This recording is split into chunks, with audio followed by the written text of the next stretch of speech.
قربانی کس عمر میں واجب ہے اگر صاحب استطاعت ہو؟ سحر گل: شریعت کے تمام احکام آپ پر واجب ہوتے ہیں جب آپ بالغ ہو جائیں. تو خواتین کو جب مینسز آنا شروع ہوں تو وہ بالغ شمار ہوتی ہیں، اور لڑکوں کو جب نائٹ فال یا احتلام شروع ہو جائے تو وہ بالغ شمار ہوتے ہیں.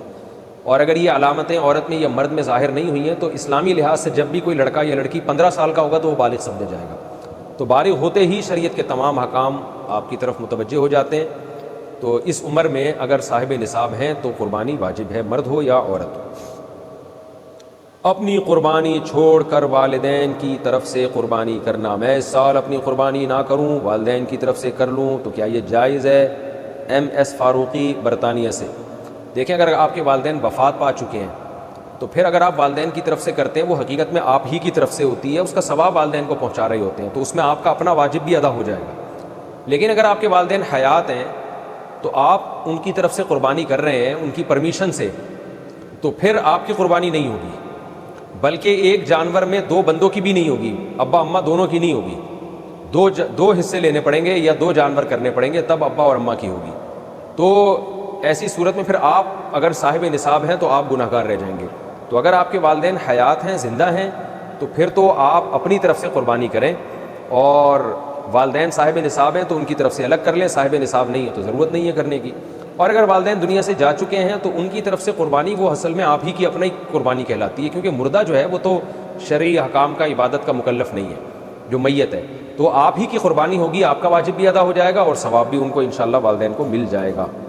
ایصال ثواب کے لیے قربانی: ابا اماں کی طرف سے قربانی، جو مرحوم ہیں، دادا نانی کی طرف سے قربانی، یہ بالکل جائز ہے، اس میں کوئی حرج نہیں ہے. بعض صحابہ سے بھی ثابت ہے اور رسول اللہ صلی اللہ علیہ وسلم سے بھی ثابت ہے کہ آپ نے 2 مینڈے ذبح کی، ایک اپنے لیے اور ایک اپنی امت کے لیے. تو پتہ چلا کہ یہ قربانی اپنے لیے بھی ہو سکتی ہے اور اپنے علاوہ کسی اور کے لیے بھی ہو سکتی ہے. وہ کسی اور کوئی بھی ہو سکتا ہے، نبی صلی اللہ علیہ وسلم بھی ہو سکتے ہیں، آپ کے والدین بھی ہو سکتے ہیں، تو کوئی بھی ہو سکتا ہے. لیکن جب آپ کسی اور کے لیے قربانی کر رہے ہیں تو یا تو وہ دنیا سے جا چکا ہوگا یا وہ زندہ ہوگا. اگر دنیا سے جا چکا ہے تو وہ قربانی کا گوشت آپ خود بھی کھا سکتے ہیں، لیکن اگر وہ زندہ ہے تو اس کی پرمیشن کے بغیر اس کے لیے قربانی نہیں ہو سکتی، کیونکہ وہ ایک عبادت ہے، اور جو زندہ آدمی ہے وہ عبادت کا اہل ہے. جب تک اس کی وہ نیت نہیں کرے گا خود تو اس کی قربانی نہیں ہوگی. تو وہ اس کی نیت کے لیے ضروری ہے کہ اس کو کم از کم اطلاع ضرور دی جائے اور وہ اس پہ راضی ہو، چاہے وہ زبان سے اجازت دے دے یا دل سے ویسے ہی راضی ہو، یعنی آپ کو پتہ چل جائے کہ یہ راضی ہے اس پر، تو بھی ٹھیک ہے. اگر کسی نے وصیت کی تھی کہ میرے مرنے کے بعد میرے لیے قربانی کرنا، اور مال چھوڑ کر گیا ہے وہ قربانی کا، تو پھر اس کی قربانی میں سے بھی گوشت کھانا جائز نہیں ہے، وہ قربانی بھی آپ کو وہ سارا گوشت صدقہ کرنا پڑے گا. اچھا بھائی،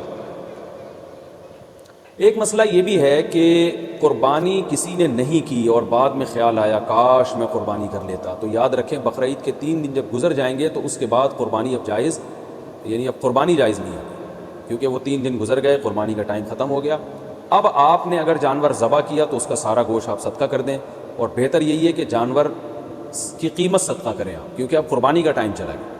تو اس لیے بقرعید کے 3 دنوں، پھر وہ اگلے سال بقرعید میں بھی نہیں ہو سکتی قضا اس کی، تو بس بقرعید کے 3 دن کے اندر اندر تو جانور ذبح کرنا ہے. اگر آپ نے ذبح نہیں کیا اور آپ پر قربانی واجب تھی، آپ سے غلطی ہوئی ہے، تو اب 3 دنوں کے بعد آپ نے کیا کرنا ہے، اس جانور کا یعنی اس جانور کی قیمت آپ صدقہ کر دیں. اب جو ہے وہ قربانی کا ٹائم چلا گیا. اور یہ بھی یاد رکھیں، اس پر بہت مضبوط دلائل ہیں کہ قربانی کے صرف 3 دن ہیں. اس پر میں کلپ ریکارڈ کروا چکا ہوں، صحابہ تابعین کے آثار ہیں، احادیث ہیں. صرف 3 دن قربانی جائز ہے، چوتھے دن قربانی جائز نہیں ہے. بہت ساری روایات ہیں اس پر صحابہ کرام کی، تقریباً اجماع اس کے اوپر کہ چوتھے دن قربانی جائز نہیں ہے. اور جو چوتھے دن والی حدیث ہے وہ بالاتفاق ضعیف ہے. تو اس لیے اپنے اہم ترین عبادت کو آپ ضائع نہ کریں. جو اللہ نے ہمیں 3 دن بتائے ہیں اسی میں قربانی کریں، اور وہ اتنے دن ہیں کہ ہمیں چوتھے دن کی طرف جانے کی ضرورت بھی نہیں. لیکن اگر کوئی کر رہا ہے تو بحث مباحثہ نہ کریں، لڑائی جھگڑا یہ بھی اچھی چیز نہیں ہے. آپ خود احتیاط کریں، صرف 3 دن، اور جتنے لیٹ کریں گے قربانی کا ثواب کم ہوگا. پہلے دن سب سے زیادہ، دوسرے دن اس سے کم، تیسرے دن اس سے بھی کم. اچھا بھائی، اور مسئلہ کیا ہے کہ قربانی میں عقیقے کی نیت کرنا، یہ سوال بھی بہت پوچھا جاتا ہے. بالکل جائز ہے. آپ ایک گائے لے کر آئے تو آپ اس میں اپنے بچوں کا عقیقہ بھی کر سکتے ہیں، اور قربانی کا یعنی بیٹے کا، لڑکے کی طرف سے 2 حصے ڈال دیں اس میں، اور ایک اپنی قربانی بھی کر لیں. یہ بھی بالکل جائز ہے. اچھا بھائی،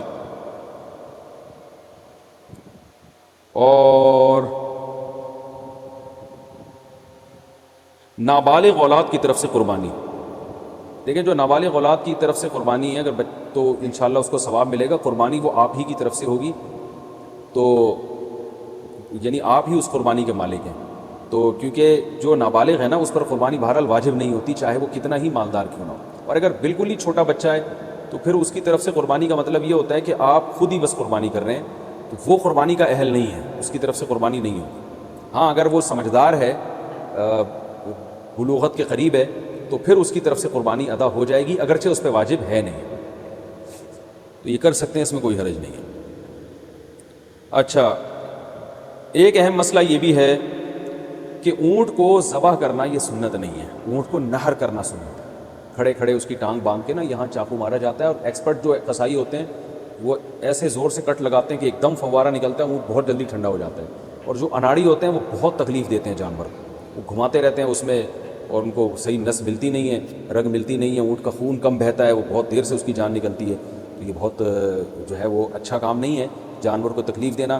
آپ صلی اللہ علیہ وسلم نے حکم دیا ہے کہ جب تم میں سے کوئی شخص جانور کو ذبح کرنے کا ارادہ کرے تو اسے چاہیے کہ جانور کو راحت پہنچائے، اس کی راحت کا خیال رکھے، وہ اس کی اذیت نہ دے، تکلیف نہ دے. اور آپ نے یہ بھی فرمایا کہ اپنی چھری کو پہلے تیز کرنا تاکہ جانور کو تکلیف نہ ہو. بعض لوگ یہ کر رہے ہوتے ہیں جانور کو لٹا کے چھری تیز کر رہے ہوتے ہیں، وہ بھائی پہلے ہی کر لیتے یہ کام، اس کو آپ نے جو لٹا کے اتنی تکلیف دی ہوئی ہے یہ ٹھیک نہیں، یہ ٹھیک عمل نہیں ہے. تو جانور کو راحت دینے کا ہمیں حکم ہے، تکلیف سے اس کو بچانا ہے. تو یہ کچھ مسائل تھے، اور بھی کوشش کر رہا ہوں کہ کوئی مسائل دماغ میں آ جائیں جو لوگ زیادہ. ایک اور مسئلہ رہ گیا کہ قصائی کو گوشت اجرت کے طور پہ دینا جائز نہیں ہے. قصائی کو الگ سے اجرت دیں، گوشت ویسے ہی جب بیٹھا ہو تو کھانا وانا گوشت پکا کے کھلا سکتے ہیں، سب کھا رہے ہوتے ہیں تو وہ بھی کھا سکتا ہے. لیکن گوشت جو الگ سے قصائی لوگ سائڈوں پہ نکال لیتے ہیں، پٹ کا گوشت الگ کر دیا، چانپیں ادھر کر دی، بہت ہاتھ گھورے ہوتے ہیں بعض قصائیوں کے، تو ان کو منع کریں اس عمل سے. اور خاص طور پہ جو مشترک جانور ہے حصوں والا، اس میں تو یہ عمل اور بھی برا ہے. اللہ تعالیٰ عمل کی توفیق عطا فرمائے. وما علینا الا البلاغ.